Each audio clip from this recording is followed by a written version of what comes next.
आप सभी दर्शकों का स्वागत है। मैं हूं आपके साथ मुबीना। क्रिमिनल एमएलए के खिलाफ एक्शन नहीं लिया जा रहा। क्यों मुसलमान के जज्बात पर जो है तकलीफ देने वाले, क्यों मुसलमान कम्युनिटी, मुसलमान समाज को टारगेट करने वाले एमएलए के खिलाफ कांग्रेस एक्शन नहीं ले रही, या फिर हमारे यूटी खादर साहब जो कि स्पीकर हैं, जिनको अधिकार है इन्हें स्थगित करने का इनके पद से, वो भी खामोश क्यों है। इसके साथ साथ अगर आपको मैं बता दूं तो ये एमएलए के ऊपर कई क्रिमिनल केसेस दर्ज हैं।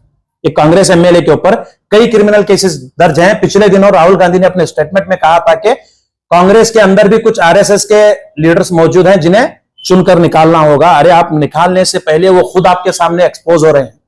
आप निकालने से पहले खुद आपके सामने एक्सपोज हो रहे हैं। इस तरह की बयानबाजी इस बात को साबित करती है कि ये एमएलए कांग्रेस के अंदर रहते हुए, ये एमएलए कांग्रेस के अंदर रहते हुए आरएसएस के एजेंडे को इंप्लीमेंट करने की कोशिश कर रहे हैं।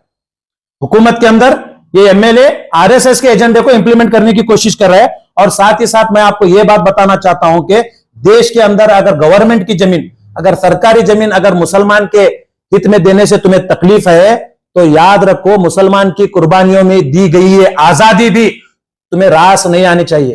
तुम्हें इस देश को छोड़कर जाना होगा, क्योंकि सबसे बड़ी कुर्बानी अगर किसी कम्युनिटी ने, किसी जात ने, किसी मजहब ने दी है तो वो मुसलमान है। सबसे ज्यादा तादाद में आप जाकर दिल्ली में देख सकते हैं, सबसे ज्यादा तादाद में अगर किसी ने कुर्बानी दी है तो वो मुसलमान मजहब के उलमा इकराम है।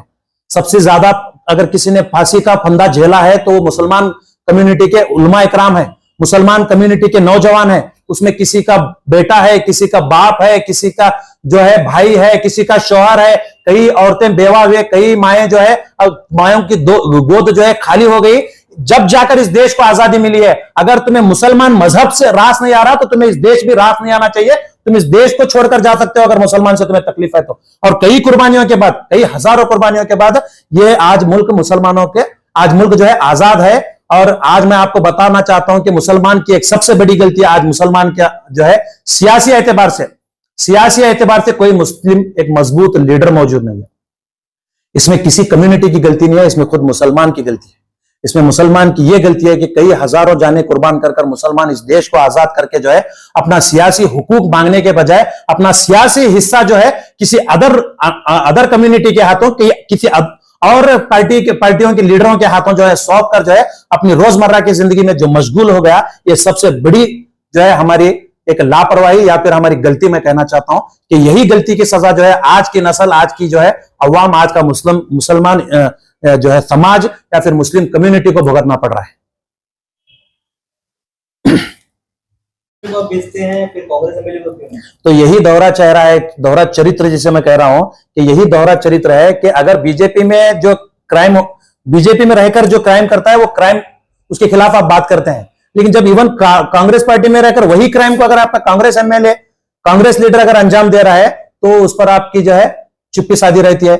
इसका मतलब आप साफ नजर आ रहे हैं कि आप दोहरा, इस देश के अंदर आप एक दोहरा चरित्र जो है अपना कर जो है अपनी सत्ता को कायम रखे हुए हैं। तो अगला आपका स्टेप क्या होगा? सरकार के द्वारा कोई कार्रवाई नहीं की गई तो आप क्या करेंगे? देखिए, हमारे जो है आला अधिकारी, हमारे जो हाईकमांड पार्टी के जो भी डिसीजन लेंगे, हम इंशाल्लाह उसके तहत, वो गाइडलाइंस के तहत हम आने वाले दिनों में इसके खिलाफ आगे बढ़कर हमें क्या करना है, बिल्कुल राय मशवरे पर हम जरूर इस काम को अंजाम देंगे। धन्यवाद। ये डीके शिव कुमार क्या है बोले? अस्सलाम वालेकुम, जय Bhim. Social democratic party of India SDPI की तरफ से आज एक प्रेस कॉन्फ्रेंस बुलाई गई है। ये बुलाने का हमारा मकसद पिछले दिनों 2 दिन पीछे मंडिया डिस्ट्रिक्ट के श्रीरंगापटन असेंबली में वहां के एमएलए रमेश बंडी सिद्धेगौड़ा बोल के उन्होंने एक मुस्लिम मुखालिफ एक स्टेटमेंट दिया है। जो भी गवर्नमेंट्स की जमीन है, ये या तो फार्मर्स के जरिए या कब्रस्तानों के जरिए कोई भी मुसलमानों को आप जमीन नहीं देना बोल को एक स्टेटमेंट दिया उन्होंने बाकायदा तहसीलदार ऑफिस को जाकर ओपन बोल रहे हैं तहसीलदार को, अगर कोई भी मुसलमानों को जमीन दिया तो आपको मैं फांसी लगाने का गारंटी करके बोले उन्होंने। अब मेरा ये सवाल है कांग्रेस लीडरों से कि कांग्रेस गवर्नमेंट है वो ऑलरेडी 5 गारंटी दे चुकी, वो गृह ज्योति है, गृह लक्ष्मी है और ऐसे अलग अलग 5 स्कीमें, 5 गारंटी दी। तो आपके एमएलए साहब 6ठी गारंटी दिए, कल 2 दिन पीछे 6ठी गारंटी क्या दिए उन्होंने, अगर मुसलमानों को तुम्हें जमीन दिए तो हमें तुम ना को फांसी पर लगा देंगे, कोई गारंटी दी है उन्होंने। तो छठी गारंटी एक ऐड हो गई। और मैं ये पूछना चाहता हूं, हमारे डीके शिव कुमार साहब जो केपीसीसी अध्यक्ष हैं, उन्होंने बाकायदा स्टेटमेंट ऐसा हॉल में बोलते हैं कि दे आर आवर ब्रदर्स करके बोलते हैं उन्होंने, ऐसा एकदम दे आर और ब्रदर्स, उनको क्या भी नहीं बोलने का। फिर अब तुम्हारे एमएलए साहब मुस्लिम मुखालिफ स्टेटमेंट दे रहे हैं, तो जैसा हमारे अध्यक्ष जो भी बीएनएस की एक्ट बताए, तो आप उनके ऊपर कहीं नहीं लागू करे अभी तक, ये हमारा क्वेश्चन है एसडीपीआई के थ्रू। तो 1, 2 या 3 दिन से हमें भी देख रहे हैं कौन हमारे 9 एमएलए हैं और हमारे बहुत सारे लीडर्स हैं कांग्रेस के, किसी का भी स्टेटमेंट आएगा बोल के, लेकिन बड़े अफसोस की बात है कि किसी का भी स्टेटमेंट नहीं आता। तो हमें कांग्रेस के हमारे जो भी रहनुमा हैं, एमएलए हैं, उनसे बोलते हैं कि पार्टी को आप बाजू रखो, जब भी हमारे कम्युनिटी का मसला आता तो हमें एकजुट होकर काम करना पड़ेगा और काम करना चाहिए, क्योंकि मुस्लिम के वोट हमें बटोर रहे हैं। 90% वोट मुस्लिम के लेकर आपकी पार्टी जीत कर रही कर्नाटका में, तो इसके बाद क्या है, तुम्हारी मोहब्बत की दुकान भी बंद है। और श्रीरंगापटन जहां का एमएलए ये बात बोला, तो आप जरा इतिहास निकाल कर देखो, आज जो कुर्सी पर उन्हें बैठे, जहां पर आज राज कर रहा, वो जमीन किसकी बदौलत तुम लोगों को मिली? हमारे कर्नाटका के हुली हजरत टीपू सुल्तान शहीद रहमतुल्लाह अलैह, उनकी कुर्बानियों के बाद वो जमीन उनको मिली, आज जो उन्होंने बैठकर राज कर रहे हैं। तो आप ऐसे मुस्लिम मुखालिफ स्टेटमेंट दिए, तो आप उसके ऊपर अभी तक कहीं को नहीं, क्या भी एक्शन कहीं को नहीं लिए।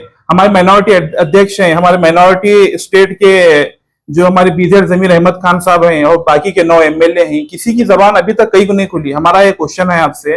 तो एसडीपीआई हमेशा क्या है, माइनॉरिटीज के हुकूक के लिए बात करती है, चाहे वो मुस्लिम हो, दलित हो या पिछला तबका जो भी है, उसके लिए हमें हमेशा बात करते हैं। हमें सिर्फ मुस्लिम के लिए नहीं आते, किसी के ऊपर भी जुल्म हो तो हमें हमेशा उनके लिए खड़े हैं। तो इसीलिए जो भी लोग कांग्रेस हो या बीजेपी हो, इन दोनों एक सिक्के के 2 पहलू हैं। ये आप ये बात को जरा गौर से सुनो, एक सिक्के के 2 पहलू हैं ये। कांग्रेस बीजेपी की बी टीम है, बीजेपी कांग्रेस की बी टीम है। ये मैं नहीं बोल रहा, आप खुद नजर आ रहा है, इन्हों बोल रहे हैं सब। जो मुस्लिम की जो नफरत है इनके दिलों में, ये अपने जबान से बाहर आ रही। वो जो मोहब्बत की दुकान थी, वो इलेक्शन तक ही थी, वो जब वोट आ गए तो मुस्लिम जो मोहब्बत की दुकान वो मुसलमानों के लिए बंद हो गई है। तो इसीलिए मैं हमारे अवाम से ये कहना चाहता हूं कि कांग्रेस जो आप समझ रहे हैं कि इन्हों हमारे लिए लड़ेंगे आने वाले दिनों में, या कुछ भी मुस्लिम मुखालिफ जो बिल्स वगैरह पास होंगे, इन्हों हमारे बारे में बोलेंगे, तो आप क्या है, एक ख्वाब में जिंदगी गुजार रहे हैं। तो हकीकत से आपको सामना करना पड़ेगा। ये कोई भी एमएलए मुसलमानों का, ये कांग्रेस का कोई भी आपके लिए बात करने वाला नहीं है। तो इंशाल्लाह हमें आने वाले दिनों में लड़ेंगे, इलेक्शंस आएंगे, तब आप अवाम भी आपको बताएंगी कि वोटों के जरिए कि कांग्रेस पार्टी का वजूद कितना है और कितना इन्हों मुस्लिम के लिए काम कर रहे हैं। ये इंशाल्लाह क्या है, वोटों के जरिए बताएंगे पब्लिक। लेटेस्ट न्यूज अपडेट्स के लिए YouTube एक्सप्रेस को सब्सक्राइब कीजिए, साथ में बेल आइकॉन को भी क्लिक कीजिए। साथ ही साथ लाइक, शेयर और कमेंट करना ना भूलिए।